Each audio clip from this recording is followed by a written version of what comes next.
Bonjour à toutes et tous, hein.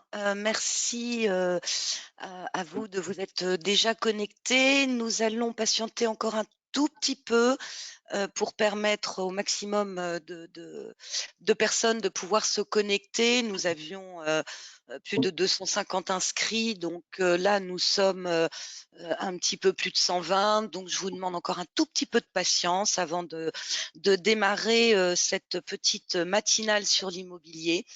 Voilà, restez bien connectés. On va démarrer d'ici 2-3 minutes.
Eh bien voilà, il est quasiment 9h05, donc bonjour à toutes et tous.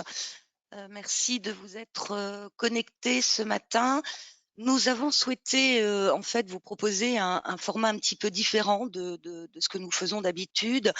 Et au-delà de régulièrement évidemment, vous parler de nos produits, nous souhaitons aussi, vous apporter de l'information, sur les marchés de l'immobilier, puisque comme vous le savez, nous sommes quand même un des acteurs majeurs en Europe dans la gestion, d'actifs immobilières.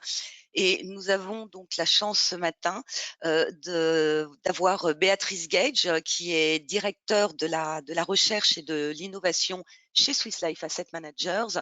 Et donc, nous allons dorénavant régulièrement vous proposer un webinar, hein, où Béatrice vous informera de où nous en sommes justement d'un point de vue économique et quelle stratégie nous voyons, comment nous anticipons le futur sur les marchés de l'immobilier. Donc, je vous souhaite une très bonne écoute. N'hésitez pas à poser des questions dans le chat. Nous y répondrons probablement plutôt en fin de présentation de Béatrice. Et voilà, donc Béatrice, je te laisse la main et je te laisse démarrer. Merci beaucoup. Bonjour à tous et à toutes. Merci Valérie pour cette introduction de l'économie en bref que nous ferons sous forme de triptyque, comme l'a rappelé Marie-Valérie. Première partie, la macroéconomie, parce que c'est un contexte important pour l'immobilier et l'allocation d'actifs en général. Nous allons évoquer bien entendu l'inflation avec les grandes questions. On va donner une réponse assez claire. C'est un vecteur clé aussi pour l'immobilier, puisque ça associe l'indexation, mais aussi les taux d'intérêt de variables clés en immobilier. Et enfin, en troisième partie, on parlera de l'état de la valorisation du marché immobilier en tant que tel, et plus particulièrement en Europe. Voilà. Alors, je pense qu'on peut peut-être passer à la slide suivante. Marie-Valérie, si tu veux bien. Si mon ordinateur accepte de… Il y a un décalage, mais bon, c'est pas très grave. Alors, je pense que les premières slides, voilà, c'est sur l'environnement macro. Ouais, très bien, parfait. Alors, l'environnement macroéconomique, aujourd'hui, le Covid, c'est le maître des horloges, comme on dit. La crise sanitaire, ça a été finalement le point d'entrée dans la crise économique et financière de 2020. Et la vaccination est, si on peut dire, en fait, garante de cette sortie de crise pour éviter de nouveaux confinements, bien entendu, et consolider, en fait, la reprise qui s'observe. Je dis cela, bien entendu, toutes choses égales par ailleurs, en regard des variants et avec l'anticipation des rappels à venir. Alors ici, on a mis deux graphiques. Le premier pour un petit peu comprendre le taux de vaccination. Vous voyez qu'on est arrivé un petit peu sur une asymptote et que finalement, la France en est extrêmement bien sortie et qu'il y a eu un vrai différentiel de trajectoire à partir du moment où on a considéré que la vaccination allait être obligatoire. Donc, a priori, il y aura un reliquat dans différents pays, mais on en serait quand même, j'ai regardé encore les chiffres ce matin, un taux supérieur de 80% qui avait été évoqué comme étant finalement celui de l'immunité collective. Vous avez sur le graphique de droite, finalement, 50 millions de doses qui ont été envoyées, je ne sais plus comment on dit, mais bon, bref, données aux citoyens français. Alors, on va passer ensuite à la deuxième slide, peut-être. Merci beaucoup Marie-Valérie. Pour dire que les vagues se sont succédées et la sortie de crise telle qu'on peut le voir sur ces graphiques, elle est vraiment en V pour l'économie mondiale et non pas en L. Grâce au vaccin, à la campagne vaccinale, elle n'est pas en W, elle n'est pas non plus en K. Vous savez, on avait beaucoup évoqué des trajectoires assez différenciées. Finalement, là, le graphique, au mieux qu'un long discours, elle est bien en V, d'accord ? Mais il existe, bien entendu, une différence majeure entre les zones économiques développées et les pays émergents sur la forme de la reprise, pays émergents qui n'apparaissent pas dans ce graphique. Alors, cette reprise, on le sait, a été stimulée par deux moteurs très importants, le monétaire et le fiscal, et on parle même d'un dopage monétaire et d'un dopage fiscal sans précédent dans l'histoire. Alors, les moyens mis en œuvre ont été beaucoup plus massifs qu'en 2008 lors de la dernière crise financière globale.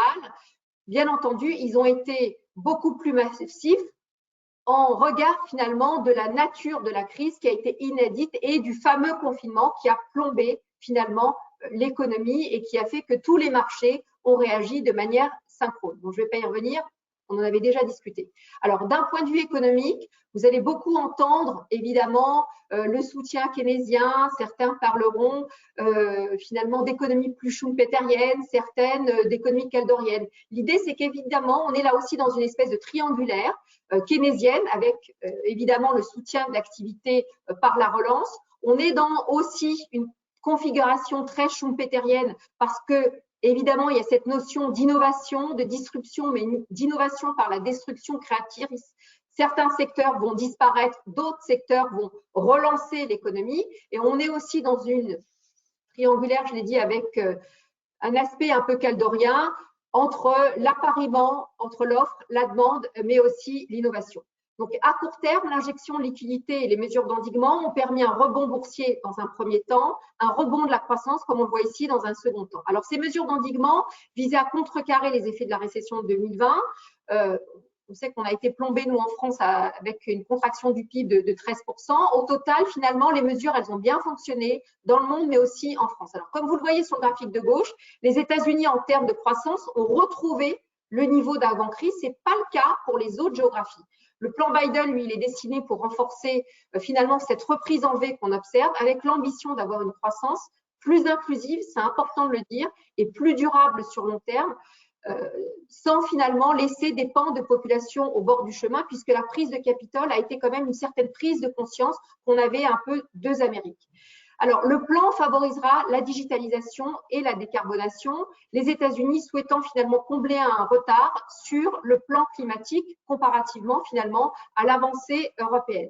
Les États-Unis souhaitent aussi promouvoir ce secteur pour structurellement modifier leur appareil de production et gagner en compétitivité. En revanche, il est vrai que les États-Unis sont bien en avance en termes de digitalisation puisque le secteur représente aujourd'hui plus 12% de leur PIB. Donc, il y a une avancée finalement, un leadership en termes de digitalisation, un certain retard en termes de finances climatiques, entre guillemets, alors qu'en Europe, c'est plutôt l'inverse. Alors, en zone euro, sur à la fois le graphique de droite et le graphique de gauche, il y a plus d'incertitudes, notamment liées à court terme au cycle électoral qui s'annonce en Allemagne et en France. Alors, le graphique de droite montre les différentiels de croissance entre les couples franco-allemands et le couple italo-espagnol. Vous voyez bien qu'au regard des États-Unis, on n'a pas retrouvé le niveau pré-pandémie. Bien entendu, en Italie et en Espagne, ces deux pays n'avaient pas les marges de manœuvre de la France ou de l'Allemagne du côté des marges de manœuvre de la France ou de l'Allemagne côté finances publiques. Alors, en France, malgré le rebond de l'activité, la vigilance s'impose, notamment en regard de la balance des paiements et celle des finances publiques. On a un déficit courant aujourd'hui qui est 2% du PIB, qui s'ajoute aux 10% du PIB de déficit public. Donc, la France reste très dépendante pour financer sa croissance, des mesures d'endettement. Et ça, c'est important, évidemment, à moyen et long terme. Alors, pourquoi déjà mettre un coup de projecteur sur les finances publiques quand on parle d'immobilier? Tout simplement parce que le déficit public est la variable clé pour le taux d'intérêt sans risque qui sert de base au taux d'actualisation des loyers et des prix en immobilier, donc clé pour tous les secteurs immobiliers confondus. Donc, la trajectoire des finances publiques telle qu'elle se dessine en France pourrait impacter la prime de risque à moyen terme sur les taux long terme. C'est toujours un point de vigilance en immobilier, mais je vais y revenir. Alors, on va peut-être passer à la slide suivante. Merci beaucoup. Alors, le rebond de croissance sera bien matérialisé en 2021. Une croissance mondiale, bon, on le voit ici, c'est les données de l'OCDE, systématiquement d'ailleurs, qui a été revue à la hausse par le consensus, même par Swiss Life Asset Managers. Nos perspectives sont disponibles en libre. Alors, ce vif rebond, c'est la conséquence de l'ampleur des dopages. On évoque le plus souvent un cycle d'activité aujourd'hui sous haute pression, mais aussi en Europe, un moment quasiment hamiltonien, notamment par rapport aux premiers emprunts communautaires qui ont été un succès, mais aussi un tournant dans la consolidation de l'Union et perçu comme tel par les marchés financiers. Et bien entendu, c'est encore important comme signal pour l'immobilier parce que si les marchés financiers sont confiants, baisse des spreads et ça, c'est plutôt pas mal pour la prime de risque. Alors, au-delà du rebond en 2021, les zones économiques divergent entre les zones économiques développées et les zones émergentes, vous le voyez, mais aussi dans la phase de reprise de cycle qui n'est pas matérialisée ici dans ces graphiques. Alors, la Chine, on le sait, a enregistré un fort rebond au premier trimestre de cette année. Elle est clairement en phase de ralentissement, au-delà de l'actualité récente sur Evergrande. Les États-Unis, eux, ont observé un rebond au deuxième trimestre et l'Europe devrait enregistrer un rebond au troisième trimestre. Et je rappelle qu'on a une révision à la hausse de la croissance en zone euro au deuxième trimestre. Donc, c'est plutôt pas mal. Alors, les craintes liées à une envolée du chômage, on peut rester, mais c'est pas grave. Notamment, par exemple, le tsunami des faillites d'entreprises. Tout ça, ce sont des craintes qui se sont dissipées. La variable emploi elle est clé pour tous les marchés immobiliers, de manière directe pour les bureaux, de manière indirecte pour le revenu disponible brut, clé pour la consommation, le marché des commerces, mais aussi pour le marché résidentiel. Donc, l'emploi joue également de manière directe sur l'hôtellerie, par exemple, d'affaires ou de variables. Donc, a priori, ces variables explicatives, taux de défaillance et emploi comme moteur des performances à venir sont plutôt favorables pour l'instant. Aussi, importante remarque, à court terme, le surplus d'épargne des ménages, alors en France, mais aussi en zone euro, va être déterminant sur le rythme de la reprise. Alors, le surplus d'épargne, il est historique, on en a beaucoup parlé en France, mais pas seulement, et il a fortement contribué à la hausse de la masse monétaire, 20% aux US, 15% en zone euro, c'est pas rien, c'est historique. On a vraiment une capacité de dry powder en termes de consommation qui est considérable. Alors, au-delà de ces remarques, l'accumulation de l'épargne, puisque le revenu disponible excède largement la consommation, est un pilier majeur pour soutenir la demande domestique et la croissance potentielle à moyen terme. Donc, l'objectif, c'est bien de permettre un recyclage de l'épargne vers l'investissement productif, le capital investissement et autres secteurs clés de la nouvelle économie, décarbonée et digitalisée, qui sont finalement des secteurs importants pour les locataires, nos locataires, et ces secteurs sont aussi importants pour l'immobilier de demain qui, quelque part, contribue à la compétitivité à la fois de la France, de la zone euro. Et on voit bien, finalement, là aussi, l'appariement entre ce qui se passe, la digitalisation et l'impact direct sur certains secteurs, dont celui de la logistique. Alors, en 2022, et je vais être après assez brève, le rythme de croissance, il va être artificiellement élevé. Peut-être que ce graphique est finalement une fausse vision du futur lointain, puisque dès 2023 et après, on s'attend à un atterrissage de l'économie mondiale vers finalement sa tendance pré-pandémie avec des rythmes de croissance inférieurs à ceux de ce slide. À moyen et long terme, surtout pour des allocations tactiques en immobilier, se pose le problème de croissance potentielle lié à la disruption de cette crise qui pourrait créer une moindre accumulation du capital pour certains ou au contraire accélérer la digitalisation à l'œuvre depuis ces 15 dernières années. Cette digitalisation pourrait créer des gains de productivité et accélérer la croissance. Les deux scénarios sont possibles avec quand même un scénario, plus pondéré sur le deuxième scénario en termes de gains de productivité par la digitalisation. Et dans l'immobilier, au-delà de la croissance potentielle, on l'a déjà vu, les disruptions ont été majeures à court terme à cause du télétravail, mais pas seulement. Certains secteurs et zones géographiques se sont aussi adaptés plus vite que d'autres, mais nous y reviendrons lorsque nous allons évoquer les valorisations sectorielles. Alors, on va passer à la slide suivante peut-être. Super, merci Marie. Alors, avant d'évoquer donc le futur sur les marchés immobiliers, on va revenir au présent et au futur proche de la croissance, notamment pour comprendre la dynamique sous-jacente des modèles immobiliers en tant que tels. Alors, moi, j'aime bien les graphiques et notamment celui des PMI. Dans l'industrie, donc ces indicateurs de PMI dans la zone euro ou de la France, on peut retenir plusieurs choses. Donc, à gauche, dans la zone euro, l'indicateur du secteur manufacturier a atteint un niveau très élevé en liaison avec le rebond de la demande des biens d'équipement et autres biens durables. On l'a tous connu, on est tous passés en télétravail, on a tous fait nos commandes et on sait que ça a été important. Alors, le ralentissement qu'on observe sur la fin de période vient bien entendu de la déglobalisation, la régionalisation et notamment, et c'est peut-être le message le plus important, le fait que la demande en termes de biens manufacturiers a subi un changement structurel dans sa nature par la digitalisation de l'économie avec une forte demande d'équipements informatiques, de biens durables et en particulier, ce qu'on a ressenti sur les marchés financiers, une hausse des prix des semi-conducteurs et finalement un délai de livraison beaucoup plus important lié à cette déglobalisation des chaînes de production.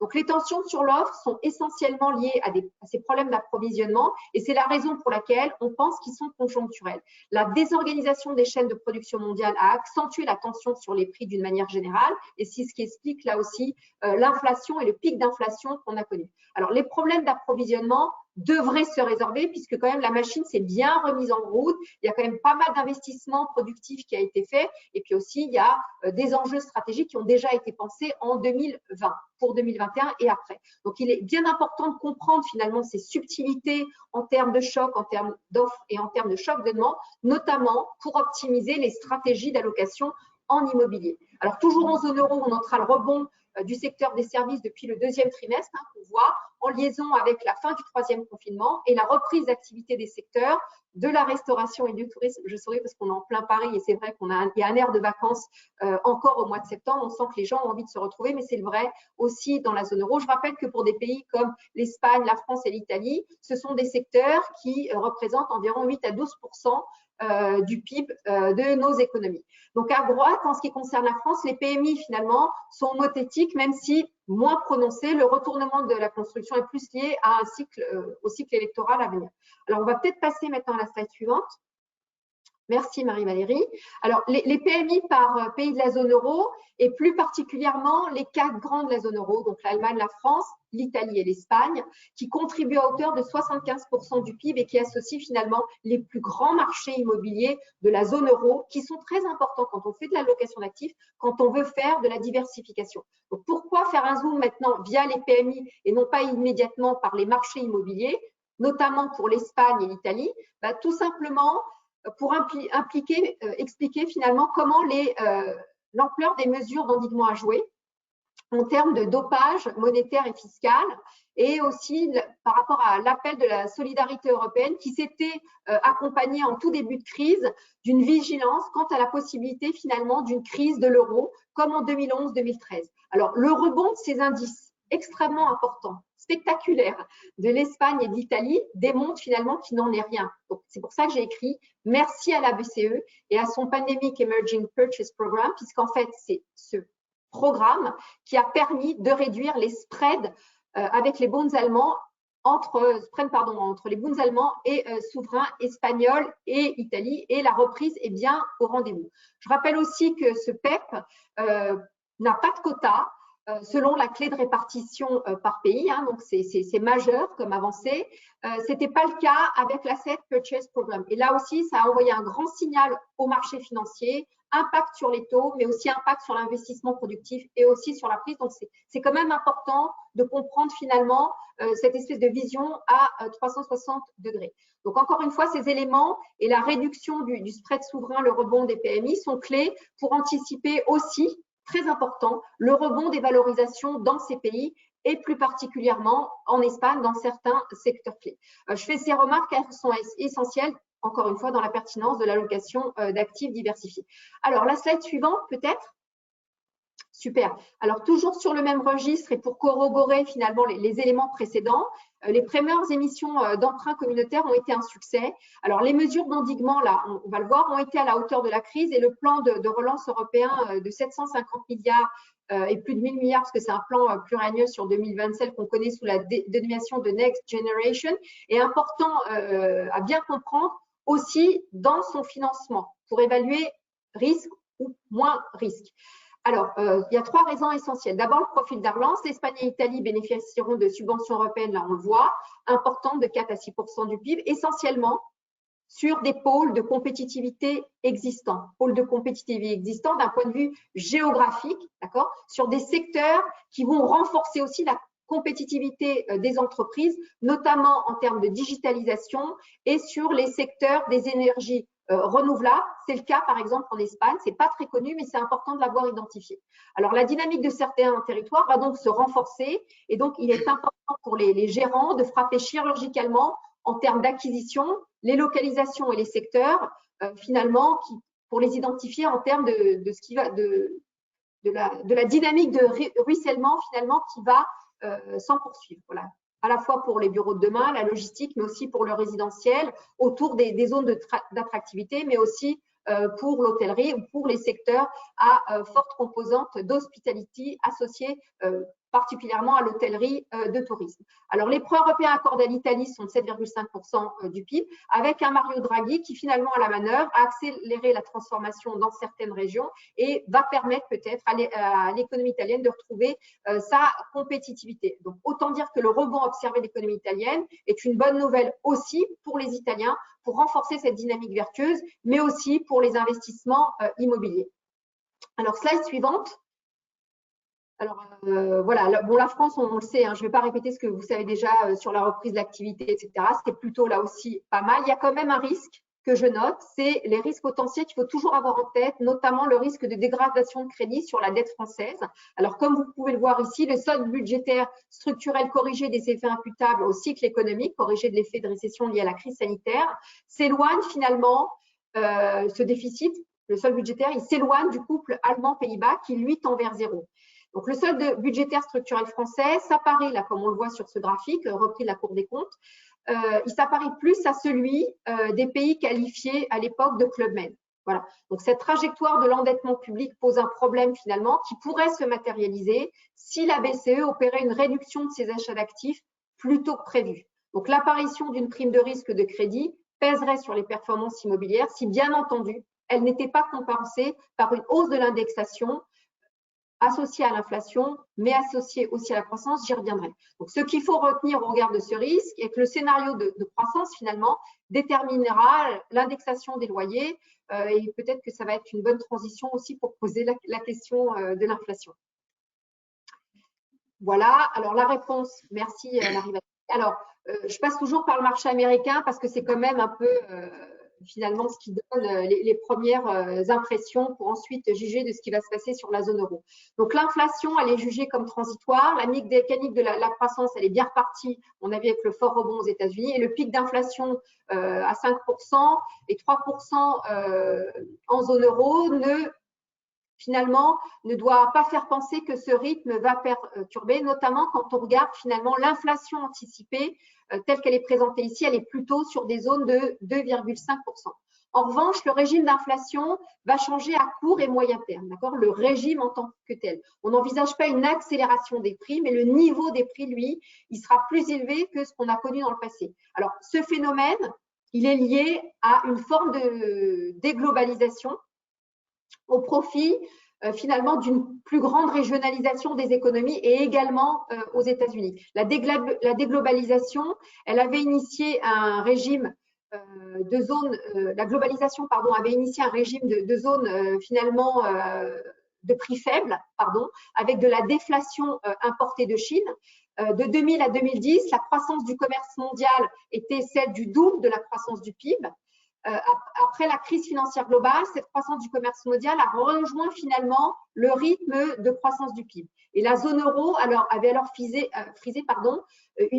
finalement la déflation avec un régime d'inflation bien inférieur à partir de 2016. Donc, post-crise sanitaire, la croissance mondiale aujourd'hui, elle est inférieure à celle du PIB, mais on l'a vu, d'autres forces sont notamment en présence, notamment le phénomène de repli un peu sur l'activité de soi, d'inshoring au lieu de offshoring, ce qui signifie un arrêt de la stratégie des avantages comparatifs et d'échanges entre pays au profit de plus d'autonomie stratégique. Voilà. C'est la raison pour laquelle vraiment l'inflation anticipée, elle est quand même à 2,5% sur le moyen terme aux US. Alors, il y a moins de comportements de situation de flux tendu des entreprises, mais en revanche, il va y avoir une hausse des stocks, une hausse des coûts, tout ça donc sur fond de rapatriement des moyens de production. Et c'est ce qui est anticipé par les marchés et c'est aussi ce qui est anticipé, ce qui est aussi important à anticiper, pardon, en immobilier quand on pense par exemple au phénomène de stockage et changement de l'appareil productif. Alors, deux mots de conclusion sur l'inflation. Le changement de régime en tant que tel signifie finalement une hausse de 100 points de base aux États-Unis ou en Europe. Par rapport au niveau passé, on serait entre 2 et 3% aux US. Là, on voit qu'on a 2,5 sur les inflations anticipées, mais on serait en 2 et en 3% à moyen terme. Et en zone euro, on serait entre 1,5 et 2%. Donc, la conséquence pour l'immobilier, elle est plutôt bénéfique en vertu du phénomène d'indexation des baux, à condition que les taux d'intérêt, comme je l'ai dit avant, ne mourront pas trop vite. Donc, tout cela, finalement, serait un petit peu question de calibrage, mais les investisseurs, en tous les cas, les grands gérants d'actifs, l'ont bien compris, puisque les rotations de portefeuille chez les grands gérants se sont accélérées pour plus d'exposition sur l'immobilier. On va passer à la slide suivante. Alors, je n'ai peut-être pas le temps, je vais passer la productivité, tout ça pour dire que finalement, la productivité, c'est ce qu'on regarde aussi pour juger de l'inflation à moyen terme. Tant qu'il y a de la productivité, c'est plutôt bénéfique parce que ça veut dire que si finalement il y a productivité, les salaires réels finalement continuent d'augmenter et c'est plutôt, la productivité justifie la croissance des salaires réels. Voilà, je ne vais pas m'y attendre, je répondrai à vos questions si vous en avez. On va peut-être passer à la slide suivante. Voilà, après l'inflation, la productivité, les taux d'intérêt que tous les gérants d'actifs structurent minutieusement. Alors, j'ai parlé du changement de régime d'inflation et non pas une accélération des prix, signifierait là aussi une harmonisation des taux d'intérêt avec certains retards, comme toujours. Finalement, les taux d'intérêt long terme ne sont que la mémoire inflationniste, mais il faut toujours beaucoup de temps pour que les taux intègrent cette mémoire de long terme. Alors, j'ai fait ici, j'ai redessiné plusieurs zones de trading et je vais les expliquer. En gros, ce qu'on voit, c'est qu'il faut systématiquement 3 ou 4 ans pour que les taux d'intérêt construisent dans leur niveau une mémoire de long terme inflationniste. Alors, certes, les taux d'intérêt devraient remonter, mais ils ne vont pas déraper à la hausse. Et c'est la raison pour laquelle on parle de normalisation des taux d'intérêt à long terme. En d'autres termes, les termes vont s'adapter à ce nouveau régime d'indexation et on serait sur une zone de trading, ce que je mentionne ici, entre 1,5 et 3%, inférieure aux zones de trading observées auparavant et qu'on a matérialisées ici sur le graphique. Donc, la zone des 3% doit être considérée comme une zone de résistance modérée au regard de celle qui est finalement théoriquement pensée quand on pense aux US, c'est 2% d'inflation, 2% de croissance, 4%. Là, on serait quand même à 3%. Voilà, donc le scénario le plus probable en termes de taux d'intérêt, c'est celui de l'adaptation. Et encore une fois, la combinaison de l'effet d'indexation et de la croissance dominerait la hausse du taux d'actualisation engendrée par la hausse des taux d'intérêt à long terme. Voilà. Je vais peut-être passer, voilà, merci beaucoup Marie.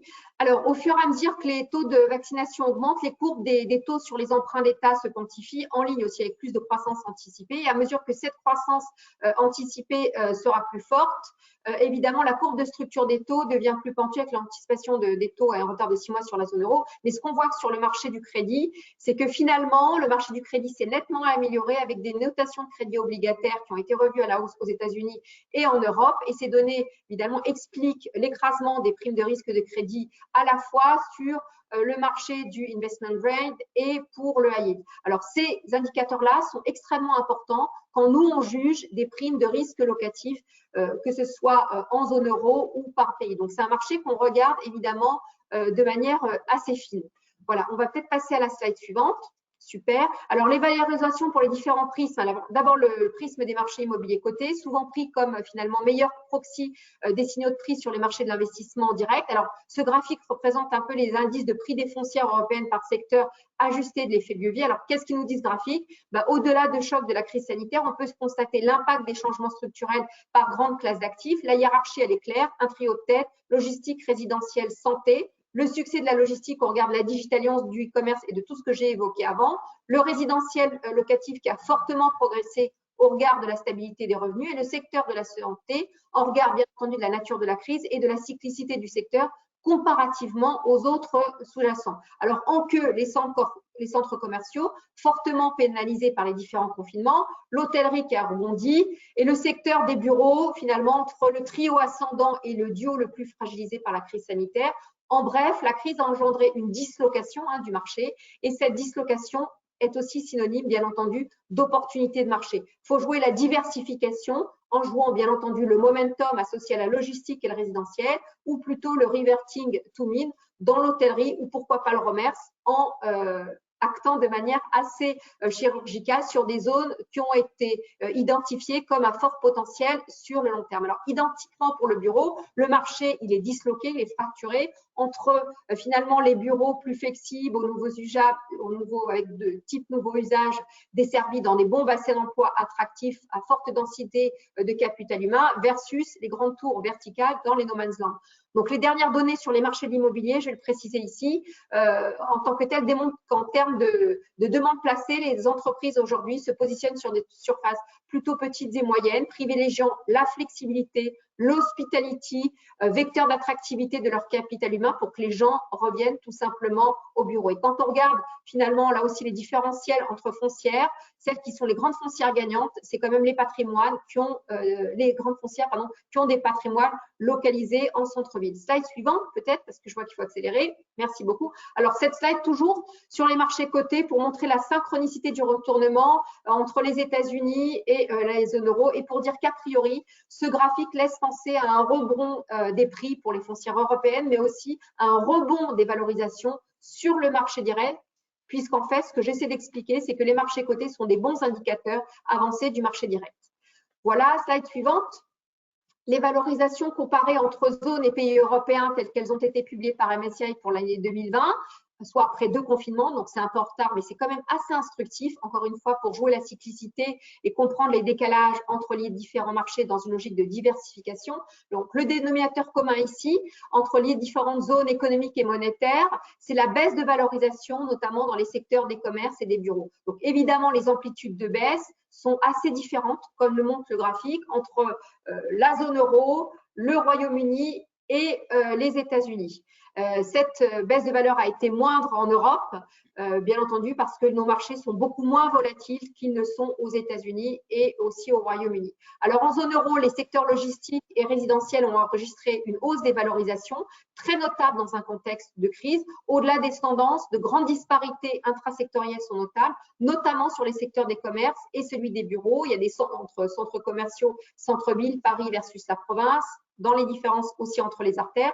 Et quant aux bureaux, je l'ai un peu dit quand j'ai commenté les foncières cotées, on a Paris Intramuros qui a bien résisté versus la verticalisation en périphérie comme à la Défense ou à la Plaine-Saint-Denis par exemple, toutes choses égales par ailleurs. En gros, la verticalisation a été très pénalisée par le télétravail comme changement sociétal. Et surtout le fait que les investisseurs anticipent la possibilité de continuer à travailler 1 ou 2 jours par semaine. Et c'est la raison pour laquelle, quand on regarde du bureau, on regarde aussi pas mal l'hospitality associée à ce bureau. Donc, ces disparités sur les valorisations sur le marché des bureaux a été très significative. Je répondrai à certaines questions si vous l'avez. Et on va passer à la slide suivante pour que je reste dans les temps. Voilà une slide de clé pour l'immobilier d'entreprise, en particulier pour le marché des bureaux. On passe la France. Voilà, on passe la France. Super. Qui présente la prime de risque dans les bureaux QCA, soit en fait la rémunération du risque qu'il faut comparativement aux emprunts d'État français. Donc, cette prime de risque s'exprime comme le différentiel entre les taux de capitalisation des bureaux, Prime Paris QCA, et les taux d'intérêt réels des emprunts d'État français. Alors, cette prime de risque, on le voit, elle est représentée ici sur longue période. Elle est bornée par la moyenne de la prime de risque, plus ou moins un écart-type. En dessous de la borne, enfin en dessous de la borne, donc, de manière inférieure, on est en zone de danger, on va dire, et au-delà de la borne, on est en zone de confort. Donc, le graphique montre ici que depuis la politique d'assouplissement monétaire de la BCE en 2015, la prime de risque, elle a augmenté elle a été confortable pour le marché immobilier, notamment Paris Bureau Prime de QCA qui reste le benchmark, qu'elle avait baissé pendant l'épisode de la crise de la dette souveraine, là qu'on voit bien. Et aujourd'hui, cette prime de risque touche la borne finalement supérieure, ce qui suggère qu'il ne doit pas y avoir d'inquiétude finalement sur le bureau parisien. Et c'est aussi ce qu'on voit quand on discute avec les agents en termes de demandes placées à la fois à la location et à la fois sur le marché de l'investissement. Donc voilà pour l'économie en bref. Je vous remercie de votre attention. Je vais juste faire une petite anecdote, un petit mot peut-être sur un article. On passe à la slide suivante, voilà, que j'ai coécrit avec des chercheurs de l'EDEC sur la pertinence de la multigestion en architecture ouverte sur le marché des SCPI. C'est assez loin de l'économie en bref, mais finalement, je vous explique que tout est d'une dynamique complexe et il faut bien comprendre la macro pour comprendre aussi ce qui se passe sur tout type de véhicule.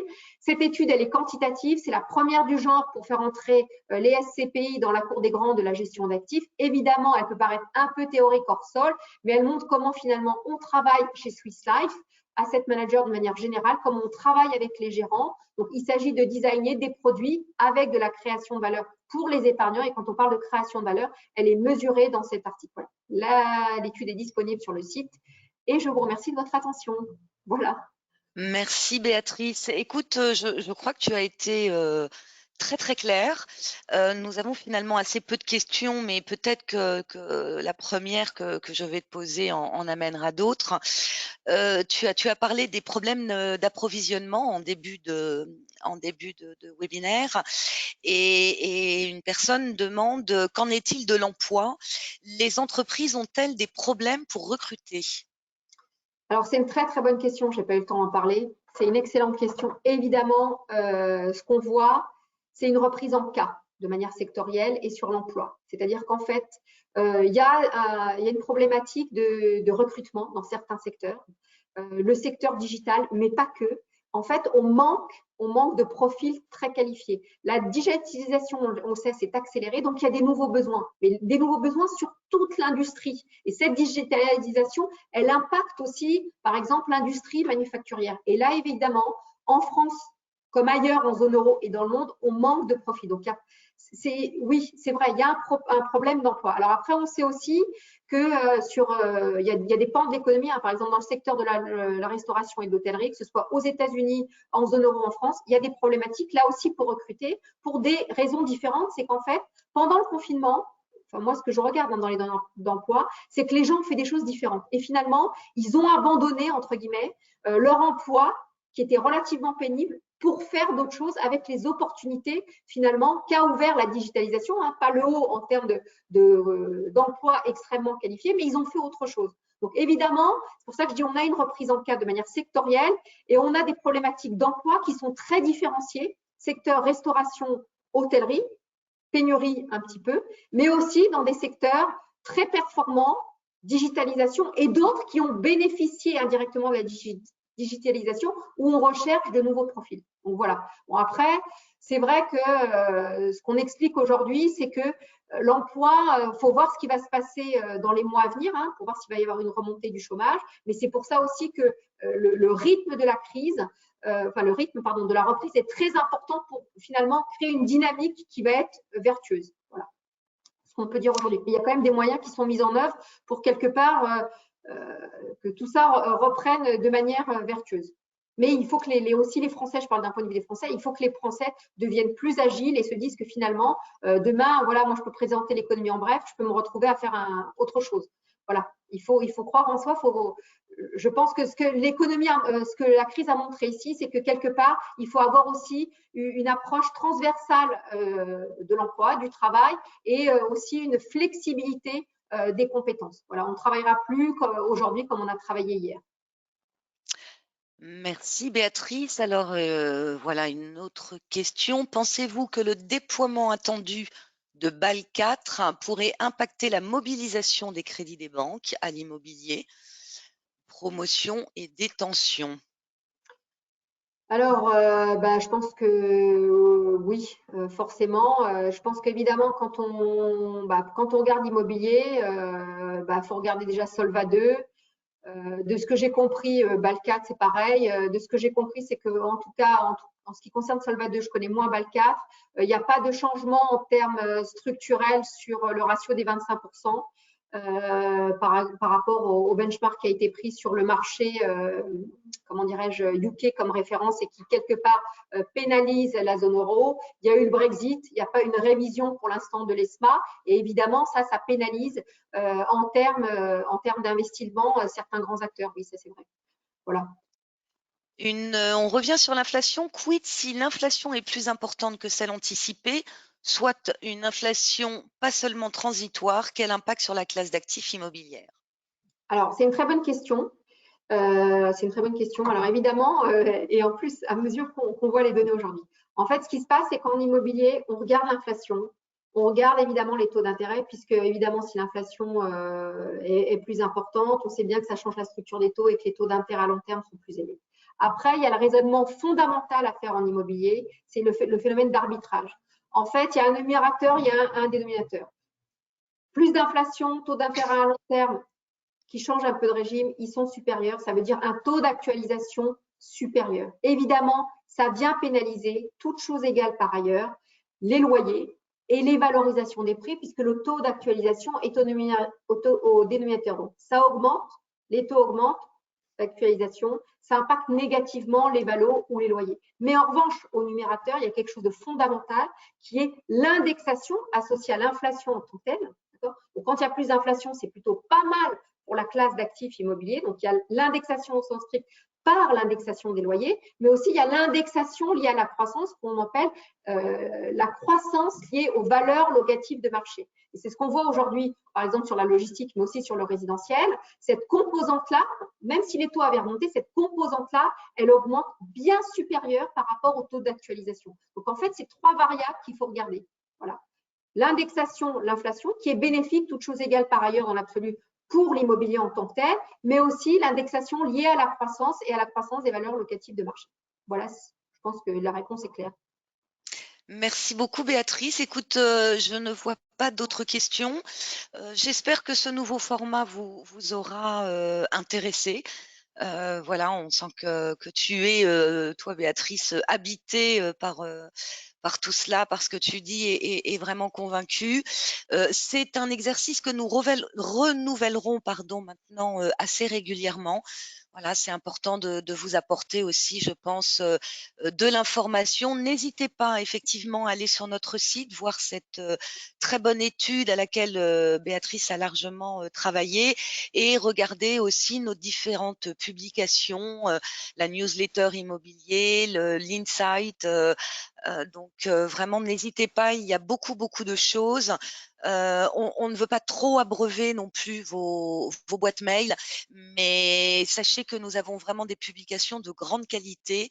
Merci beaucoup Béatrice. Je vous souhaite à toutes et tous une excellente journée et une très bonne fin de semaine avec, j'espère, un petit peu de soleil. Merci beaucoup, au revoir. Au revoir Béatrice.